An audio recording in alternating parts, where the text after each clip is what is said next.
And the mic's out. Ah, don't remind me. Huh? What are you talking about? Don't remind me. um, see, I threw a stone and somebody got hit. I wasn't even trying to aim at you. Oh, you wasn't? No, I wasn't actually. Um, we should be familiar with this particular passage. I mean, as we know, if you're familiar with the story of the Exodus, the children of Israel were enslaved for a number of years. Moses was a prince of Egypt at one point, killed someone, ran off into the wilderness, went to go feed some flock, and ultimately he got fed. All right. And then he came back and told Pharaoh to let his people go. Pharaoh had 10, count them, 10 legitimate times to be obedient to the Lord. And all 10 times, he said no. All right. So then when it finally hit him personally, when the plague of death came along, remember the story of the Passover? You know, you put the blood on this side, put the blood on this side, put the blood over here, had all that covering, right? Then all of a sudden, whoever didn't have that blood, covered with the blood, ultimately representing Jesus Christ. Whoever walks out in this life and not have Jesus Christ as a part of them, covered with the blood, death will come upon you. Ma? All right. So when they didn't have the blood, Pharaoh finally said, after it hit him personally, you can go.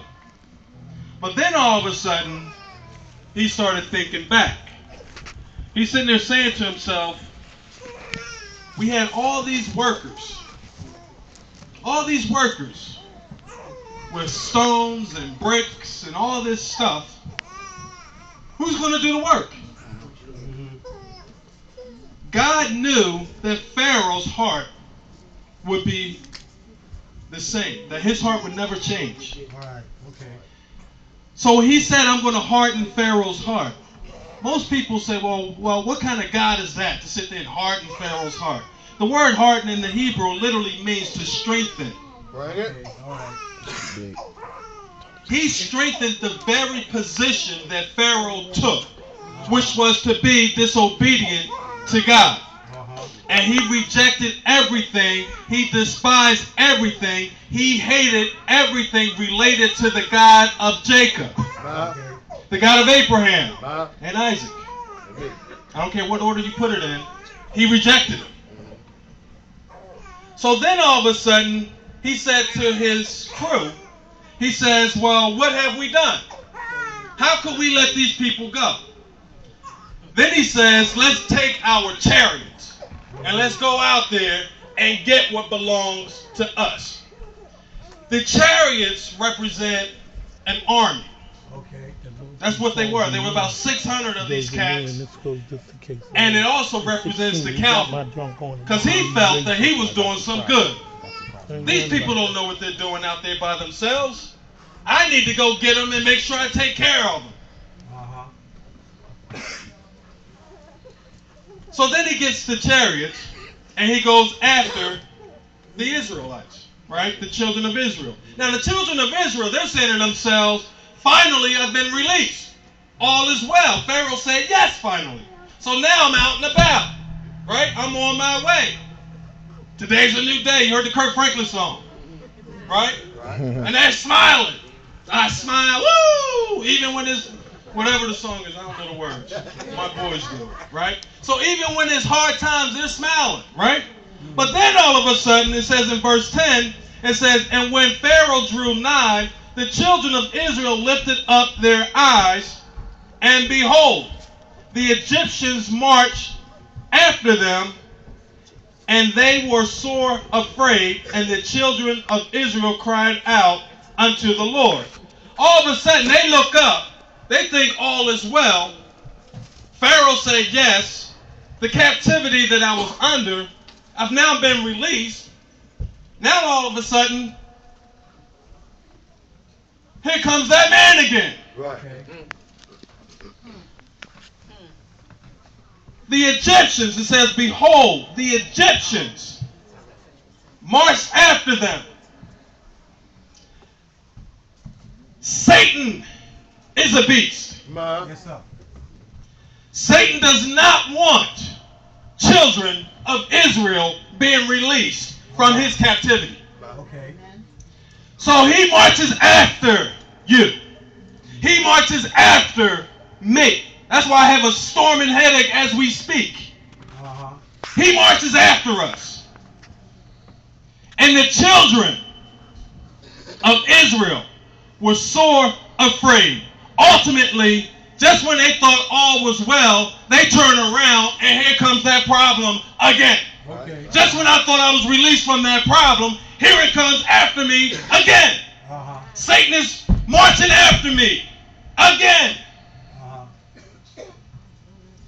And they said unto Moses, because there were no graves in Egypt, hast thou taken us to die in the wilderness? Wherefore hast thou dealt thus with us to carry us forth out of Egypt?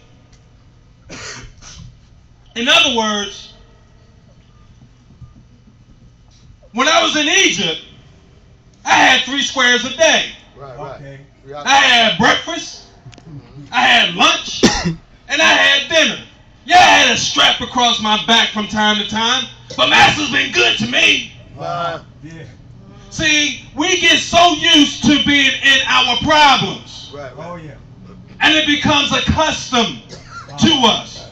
We wake up with the problem. We go to sleep with the problem. And wake up and do it all over again. The next thing you know, we're so used to the problem, we think that's just how it should be. Okay. Uh-huh. But when God comes along and he says, let my people go, Uh-huh. and we take his word for it, but then all of a sudden we turn around, here comes that problem again. We're sitting there saying, well, I don't know about this wilderness stuff. This is uninhabited land. Uh-huh. There's nothing out here. I'm not used to this. At least back there, I had a strap and some food to eat. Yeah. I knew how to deal with my problem. I could take it on the shoulder this way and still be okay because Master's been good to me. Uh-huh. But yet, here comes that problem. And they turn to their leader and say, why have you taken us out? We would have been better off dying with the problem. Yeah. At least I was comfortable there. Uh-huh. Okay. Now you tricked me. You lied to me, Moses. You brought me out here, and here I am. And here's this problem breathing down my neck.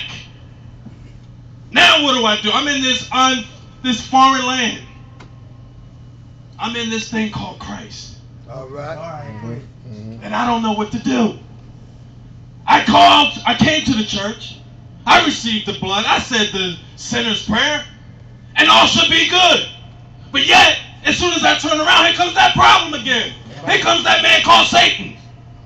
My boys call him Satan Claus. Uh-huh. Right. And next thing you know, I don't know what to do. I'm a child of God, supposedly. Now, why is this thing coming after me? I would have been better off just dying in the world. Oh, yeah. At least I knew how to handle that. But now I come over to this Christ thing. What is this all about? Who sold me this one? I put my name in the book. These people calling me when I don't show up. Come on. And next thing you know, verse 12 it says, is not this the word we did tell thee in Egypt, saying, let us alone, that we may serve the Egyptians? For it had been better for us to serve the Egyptians than it would be than that we should die in the wilderness. In other words, how many times before we got saved, we sat there and said, you know what, I'm cool. I'm cool. I'm cool living in my funk. I'm cool living in my vomit. I'm cool with all that I do. Yeah, I have a problem. It's a big one. But I'm cool with it. I'm used to it. I know how to handle my problems. But as soon as I walk into this Christ thing, thinking that the problem's going to go away, here it comes again. Uh-huh. I thought I was good. But then all of a sudden, here it comes again. But I told the preacher, don't counsel with me. I don't need all that worship. I don't need to give any praise. I praise myself every time I wake up. Thank God for me. And someone used to say, pretty me. We'll leave that anonymous. Yeah, leave that alone.